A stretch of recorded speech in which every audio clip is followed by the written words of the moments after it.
I'm attorney Justin Clark. Coming up at just on You Have Real Estate, it is a best of show. I've had some of the best times of my life here with you every Saturday and some incredible interviews. Stick around. Some of my favorites are just ahead. It's You Have Real Estate. If you've been threatened by the IRS, you're not helpless. I'm attorney Justin Clark. You have the power to fight wage garnishments and to fight levies on your account. Call me now for a free consultation or visit youhavepower.com and take back control of your life. This is a special offer from IQ Power Solar. Stop paying high electric bills with a solar power system from IQ Power Solar. And now it's never been easier. IQ Power Solar can give you immediate electric bill relief right now when you go solar. IQ Power Solar will reimburse you for your very next electric bill. Plus, if you're a first responder, IQ Power Solar will pay your program payment for the rest of the year. Call 407-585-1018 now or visit iqpowersolar.com.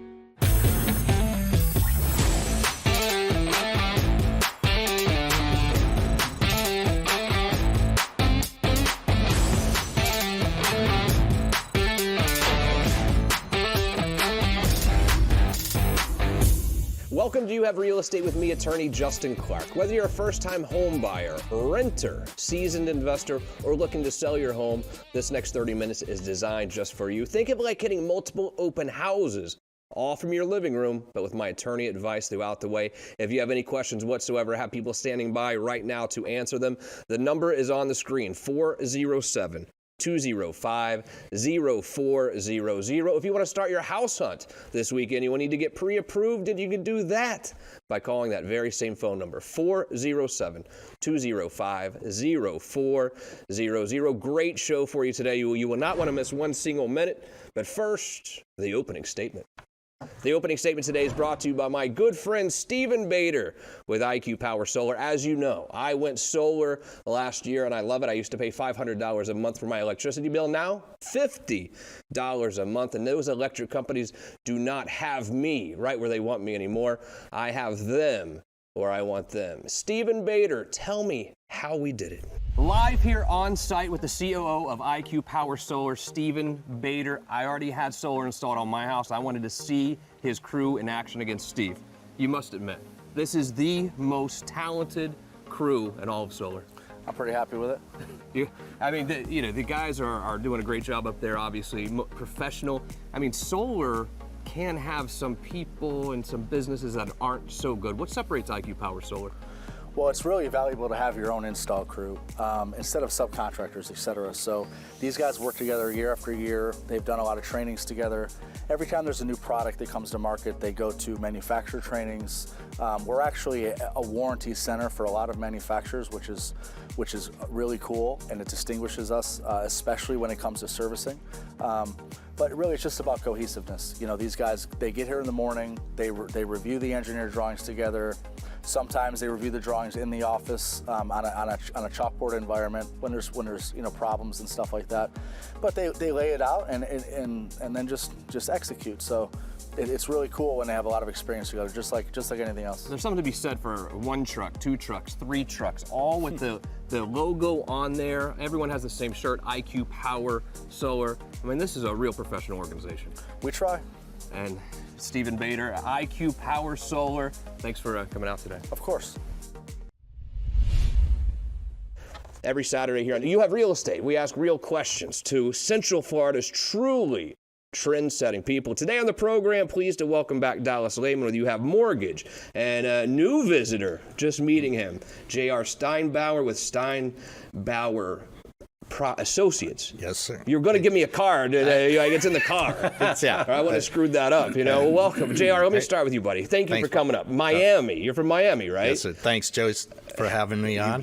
How does the market here compare to Miami? Because, we're all Floridians, of course, but Central Florida and South Florida are pretty different places, I would say. In Central Florida, I can tell you everything about the real estate market here. It's hot. What's going on in Miami? Very strong. I do the industrial market. Do not specialize in the residential, but we do industrial, office, land. South Florida is really hot. It's crazy what we're seeing for land. Obviously, as Will Rogers said, they're not making any more of it. So at $35 a square foot on raw land, that's just crazy numbers. We're seeing, like you all are up here, a lot of the REITs building the big box warehouses, and it's great throughout the state. I know I'm one of the people who migrated from Miami to Central Florida, as did this guy, and our good friend Bill Gregory as well. I know a lot of people have made the move from South Florida to Central Florida, but is that something that we see quite a bit? Are you still seeing people move from South Florida up here to the Orlando area? We see quite a bit, but with my market and industrial, we have an office in Lakeland, and we're seeing that the same people we work with in Miami are going up to the I-4 corridor for their distribution centers. Well, let's just be honest. Do you guys think we're rednecks here or not? Not me. Let's see. No. Remember, this is on broadcast television in the Orlando market. I just want to give you a warning. No, great answer. It's I know that you Mickey World, but yeah. You do a lot of property management as well, meaning you represent landlords and they have tenants, residential tenants who are in their properties. Are people paying their rent now? Yeah, again, we're pretty much all industrial, and those are the properties that we manage. We manage about 5 million square feet of office and industrial. And I was talking to Dallas a little bit ago, and he was pretty amazed at how we were able, depending upon the landlord, how we were able to keep the tenants and how they were able to manufacture and modify their rents and defer the rent. Nobody really got free rent. You just took it by case, tenant by tenant. So let me ask this too, and I think that first round of PPP is really analogous to my question. So the first round of PPP came out, and it was given to everyone essentially that was keeping people employed. So like some of these businesses were doing great during the pandemic and still got their PPP. Other businesses obviously struggling big time. Now, when you represent the landlord, okay, and that landlord has business tenants in there, did you find some of them who were just trying to take advantage of the pandemic and say, well, we can't pay our rent, even though they probably could? Did you see any of that out there? We did, and in the same building, we had 30 different industrial tenants. One guy was in the food business. He did well, but on March 10th, he came to us and said, hey, you see what's going on? What's the landlord going to do for me? Yeah. The end of March, he came to me and said, hey, is the space next door to us available? We need it. I'm like, why did you beg? Right. Where there's a tenant directly across from them. They're in the laser show production. 80% of their income was cruise industry. They're still not going to see any money for another 6 months. Yeah. But we took it a case by case. Certainly historic times, a historic pandemic that we've all had to navigate through. And let me bring in Dallas Lehman here as well, because when you talk about historic, and I know that you focus mostly on the residential market, whereas JR's in the commercial corporate world. Right. These rates, these interest rates right now, when someone's buying a house, they are historically low. How do the rates that we're seeing right now, I see low twos, mid twos at times, how do these rates compare in history? Well, historically, we can go way back. I like to use the analogy, a real-life circumstance. When I bought my first home in Miami, I was an executive. Fannie Mae, Freddie Mac loved my profile as a borrower. With everything, 780 credit score, reserves in the bank, steady employment, all that stuff, my first rate was, I believe, 9 3/8, which at the time, again, this was 1991. I said, this is the best rate. And by the way, that was bought down with a discount point, and I was happy to get it. Yeah. So historically speaking, I've seen the highest rates. To Justin's question of what he's talking about today's historic rates, yes, we are in the twos currently and the low threes. I see that continuing, I'm happy to say. But with these low rates, Justin and everybody, the bottom line is this. When they're this low, they can only go one way. And they are going to go up eventually. When do you think? Are we going to keep them low? And I know this is a tough question. I get it. You might not have a crystal ball, so to speak, but this year will they start creeping up? Next year? I mean, what are your thoughts on that? Outstanding question. In my opinion, you know, nobody has a crystal ball, but let's look at a few facts. The new administration just named Janet Yellen the Secretary, of Finance for the administration. Between the years of 2014 to 2018, she was the Fed chair. So she does have good background along the financial industry. She has pledged, and she wants to hold rates low. So to answer your question, when are they going to go up? I see them, there's also what's called, in my reports that I read, what's called a presidential bounce. Every time a new president takes office, that first quarter, there's usually a springboard of optimism and all the rest of it. So I see rates staying low for the first quarter. Will they tick up? Slightly. But to answer your question as specifically as I possibly can, they will start to rise, in my opinion, as we get toward the end of the first quarter. And I think if you're renting, it's really a scary proposition now, because I've even had some renters come to me and say, you know what, Justin, I'm going to wait till the rates go down a little bit further. It's just a dumb way to look at life, in my opinion. I'm sorry. Mm-hmm. If you're renting right now, you can buy the exact same house you're renting. Let's say you're paying $2,000 in rent. If you were to buy it right now, I can almost guarantee you your mortgage payment, PITI, is going to be like $1,500. It's going to be less to own that house than it is to rent that house. And now you own it. You're not paying someone else's mortgage anymore. It's yours forever for as long as you want to live there. But it leads me to the next question, Dallas, especially for someone who might be a little bit scared of owning a piece of property. What percentage of my income do you think should go to my mortgage payments? Well, that's a good question. But to answer that, honestly, every part of that PI, principal and interest, is different as to the loan program that you apply for. Are you going to put 20% down so you don't have mortgage insurance? That helps determine your gross monthly income. Are you going to go with 3.5% down on an FHA loan? Again, now there are standard formulas that we work with in this industry, and for a conventional loan, you look for 28% on the front end of the gross monthly income, and as much as 36, 38, 41, depending on the loan program on the back end. So if you're looking for that, 28% is a good benchmark. But no, hey, new home buyers, Justin, you hit it. Why would anybody right now with the historic low rates, why would you even think of renting a home? Because I'm not going to say guarantee, that's not the word I'm going to use. In most cases, very, very strong right now to own that home and pay less than you're throwing your money away on rent with right now. I totally agree. And the question a lot of people always ask is, well, how much home can I afford? $300,000, $400,000? It's really not about that asking price. It's really about your monthly payment, because you know exactly how much money's coming in. You have your gross monthly income, and then you have your net monthly income. You know what's coming in. How much of that can you afford to pay is really the bigger question. I mean, you're buying a payment. You're not buying $300,000. That's what is really important to you. And I think a rule of thumb, a lot of times you'll hear 25% to 33%. 25% is on the conservative side. But really, it's a matter of you sitting down and budgeting. Let's see, what is your credit card debt? What are your other expenses? What's your electricity bill? And it's good to do that anyway. I mean, it's really good to have a family budget so you know where your money's going. But to me, I'm comfortable at 25 to 30% of the gross monthly income. I think is affordable and probably where you should come in. You don't want to be house poor, for sure. You don't want to, I mean, you're going to love your house, fine, but you don't want to be able to not go to McDonald's or go out to eat ever during the month, because all of your income is going to pay your house payment, of course. So you really have to find a comfort level. But that's where you talk to someone like Dallas, who's standing by to answer questions like that. It costs you nothing to see exactly how much you can afford.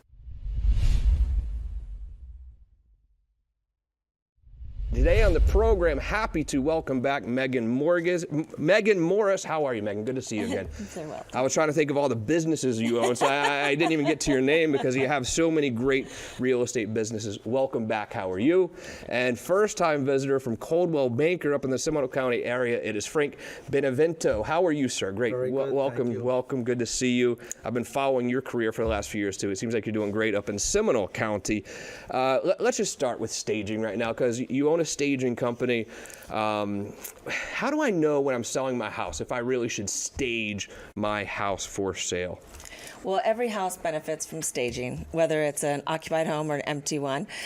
People feel more of a sense of urgency when they see a home as furnished, whether it's just rearranged with what you already have to a better traffic flow, or just taking an empty house and adding furniture. I think a lot of people think that there's an emergency situation when they see it empty. Frank, let me ask you this, because the opening statement was all about fresh start and moving. Do you agree with what I'm saying at all? Do you understand where I'm coming from? Because I do feel that people have been in a rut over the last year and a half, whether maybe you've been out of a job, maybe you've been kind of working harder than normal trying to get through this pandemic. Don't you think that at times moving can be a fresh start? Absolutely. So for 2020, just to give you a little insight on my own business, and what I've seen is my business is actually up 70%, which is pretty incredible. So Yeah. I feel as though Central Florida is actually getting rediscovered. We've got great value here. We've got phenomenal subdivisions. We have a fabulous climate for interest rates. So everything is just right to make a move. There's no reason to wait. What about kids? So Megan, I have kids. I'm not going to uproot my kids. Well, we're not moving to Connecticut. We're moving to a new neighborhood. Maybe we want to upsize, maybe downsize. Maybe the pandemic has taught us we need different things that we don't have in the current house. An office, a bigger office. I hear people asking for bigger offices. What about from a kid's perspective? Is moving bad? I mean, we're just moving a couple of neighborhoods away. Oh, I think it's how you present it to the kids. It's a new, you look at it as an adventure, something new and exciting. And you're right. I think with homeschooling and the way that people are teaching a lot, I do think that having a home that's more conducive to that, they would like that. They would enjoy it. But moving is such a pain. I don't want to go down to the U-Haul store and buy, $12 boxes or whatever. I mean, that's what Megan's Moving really does, is you make the actual process of moving easier for me, I would say. Right. What part of the moving do I do? What part of the moving do you do at Megan's Moving? Well, we'd like to help you with any aspect of it, but obviously we start usually with decluttering and packing away those things that you know you want to bring to your next house, and then helping you organize what gets donated, what doesn't go with you. And it's hard to do that in your own home sometimes. It helps to have somebody else help you through the process. I totally agree. So let me just be clear about my question. Do I have to put the stuff in the box myself, or do you guys do it? We should do it. Okay, so it's on you. I think that I do think that there are times where we might see a big truck from one of these big box moving stores, and it says $39.99 one way, but then by the time you get your bill, it's not $39.99, and I think that people are getting lulled into this whole, well, I'm just going to rent this truck for $39.99 and buy the beer and the pizza and with some friends and family, and I'll move that way. It can still be an expensive process going that way as opposed to hiring a professional mover like you, can't it? Right. It's difficult to navigate because it's set up in a way that there's a lot of add-ons. Yeah, exactly. We try to be as transparent as possible so you can see what it'll cost. And really for the professionalism, I mean, there's these people have been doing it for years. These movers are very well trained. So it takes a lot of the guesswork out, and you feel comfortable with knowing they know what they're doing. I know that if you look around your house right now, there are parts of your house that you don't like, that you wish you can change. And I think one of the beautiful parts about moving is that fresh start, but also in that next house that you're looking for, you're going to have a list because you're not in a big hurry. You're not moving to North Carolina. You're just trying to upsize, downsize, or find a house that is more tailored for you and your family. So you can be a little bit more picky. You can have a list that are non-starters if this new house doesn't have a big office, or it doesn't have a pool, or has a pool sometimes. You know exactly what you're looking for. And I think in this market where, yes, you can sell high, the market is up. But also, when you buy your new house, yes, you're paying a little bit more, but with the interest rates at 2.5%, 2.2%, I think it's a terrific time to move. But if you're going to do it that way, Frank, you need to buy a house and you don't want to rent, or you're going to sell your house and buy a house kind of at the same time. Is that a possibility? Yeah, it's a little bit of a coordinating issue, quite honestly, and I run into that all the time. And I have people that want to list their home, and some of them say, well, where am I going to go? So that is a little bit of a balancing act, but we're able to coordinate a closing with also a simultaneously purchase closing also. So we can do that. How long do you think we're going to stay in this hot seller's market, so to speak? Right now, it seems to be, I don't see any end in sight just yet. Yeah.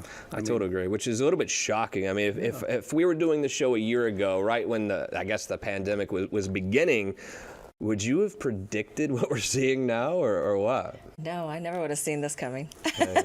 So Megan, you have a moving company, a staging company, but you also have this new thing going on that I find really interesting, which is more of a storage concept. Tell me about this. Yes, it's called Units, and what we do is we bring in a storage unit, bring it up to your driveway. It can also be moved on sand, on driveways. It's very versatile what kind of surface it can go on. And you can start packing away all those things you need to declutter your house from and get your house ready for being show ready. So it's a great way to get your house in perfect condition, or if you're getting ready for a move, to start packing things away.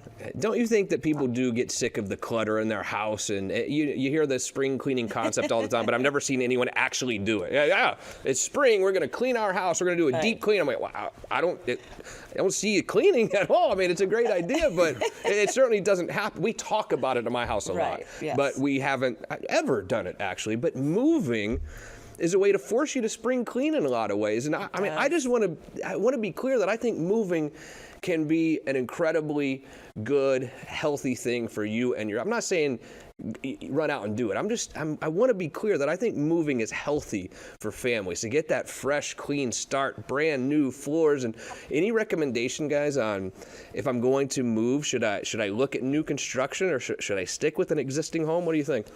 Well, I think there's a value to new construction also, but you're very limited because you're not going to necessarily have some of the prime areas. Things are starting to go outside the areas that people like. Yeah. There's some wonderful resales. That's something that you could immediately have a house, you could have a pool. So there's a little bit greater value sometimes to buying a resale. The plantation shutters are there, the window treatments are there all over. And the pool is there, and the sod, and the landscaping, and all the other upgrades that a lot of times builders will give you. But there is definitely a value to new construction. There is a group of people that only want that. Megan, let's say I want to buy one of these houses, and it is time to move into one of those houses. You're the person I call. With Megan's Moving, what kind of insurance do you have, though? Because people come to me all the time, and they're, that's a moving company, or the box broke my favorite vase. I'm like, oh, how much did you pay for the vase? They're like, well, it's $10 at TJ Maxx, but, it meant something to them, I guess. How do I know my mover is going to make sure that everything is intact? Yeah, we are bonded and insured, so we do take the extra precaution to limit the amount of damages. We pad everything. We use extra packing materials because I think the main part is in how it's packed. Do you think there's a certain square footage where you do it yourself versus call you? Is there, okay, it's a 700 square foot apartment. Do I do that myself or do I call you for that? Where's the line? Well, I guess that's just how much time you have available. I mean, there's a lot of people that they might have a small apartment, but they're very busy working professionals, and they just need somebody else to take care of it for them. They don't have the time. So I guess it just depends on your time constraints. And let's go back to staging for a minute. I know that you're one of the most well-known stagers, really, in the United States, I guess. Staging. It's important. I find that it's important because I think that when someone comes through a house that's totally empty, it's very hard for at least some people to envision what that house looks like with the nice furniture there. What sort of price am I paying as a seller to stage my home? And then second part, can I expect to really increase the value of my house by staging it? Yes, there's a lot of studies that do show a connection to how much more they can expect. Sometimes around 20% more. Wow. So there's a lot of different studies that show that.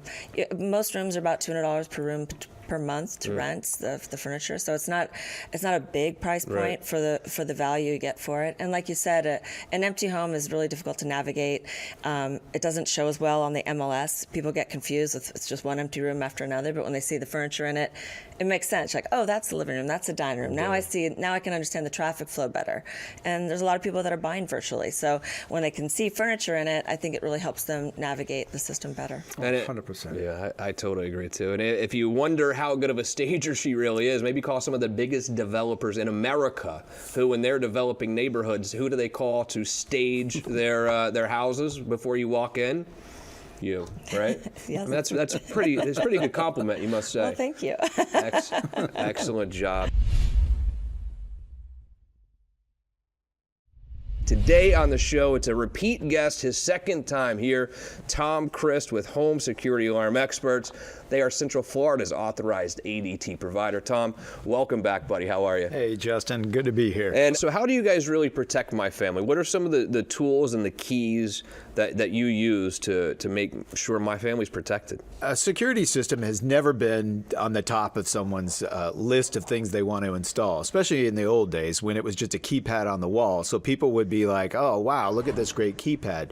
Today, it is a digital keypad that, looks really cool. And I think security is almost like the byproduct of the automation features that we have available. So people love the automation. Security is just kind of like the most important part of it. Well, that and we're going to talk about fire safety as well. But those things are the kind of exciting parts that make people want to buy, but really the security is the kind of the workhorse, if you will. And a lot of times we do think, okay, the security system is great. We are preventing people from coming in and scaring our family, preventing people from coming in and stealing our things. But on the flip side of that, it's also good at preventing people from leaving. And when I say people, I mean those kids. I've heard so many, my kids are 8 and 2. I hope I'm not quite there yet, but I have so many friends of mine who are saying, can you believe he snuck out again, went down to the park, and who knows what goes on at the park with a 15-year-old these days. We have an ability with this security system with Home Security Alarm Experts to ensure our kids don't sneak out. How do you do that? So there are a couple of different ways. So the simple way is you can add a chime feature. So anytime someone would open a window, it just creates a beep. Now, sometimes that can be annoying, so we don't want that. So, but there are also ways where we can program that contact to be on all the time. So if you wanted to open the window, you would actually have to bypass it on the system. And so that those windows, there are situations where people, unfortunately, their kids get in situations that maybe are not, the best, and we need to have a little more control. And so in those instances, that's where you can make sure anytime that window opens, the alarm will go off. Yeah. And that way, we're just trying to protect what we love and care about the most, right? Our kids. Well, 100%. Here's what I think you should do. You might even have sort of an old system there from the person who lived before you, or maybe you even have a little Ring doorbell. Why don't you give Tom a call right now? Here's the phone number, 407-205-0400. And I can promise you that he is happy to come out there, see what's already existing. We're probably going to put new stuff in there. But don't say, well, my system's old, he probably can't work with it. That's not true at all. And this is a totally free consultation. And if you decide that you want the same security that I have, he's going to install this system for free. And again, Tom, what I pay per month, it's less than I pay the YMCA. But for protecting my family, and I can't wrap my head, because I had the Ring doorbell like other people did before I met you, and I can't wrap my head around the fact that I have Pilar and 2 little girls and Pilar's mom at my house. And for less than the YMCA membership, I could protect them, and I had not been doing that all of these years. Why? Why do you think I was doing that? Why are people not invested enough to want to protect their family? I think many times it's people just are budget conscious, or they'd rather pay for cable television than they would to secure their home and family because they just don't think about it. It's not they don't think it will ever happen to them. Any questions at all, you need to get pre-approved. Dallas is there right now. Thank you for joining us, and we'll see you next week for You Have Real Estate.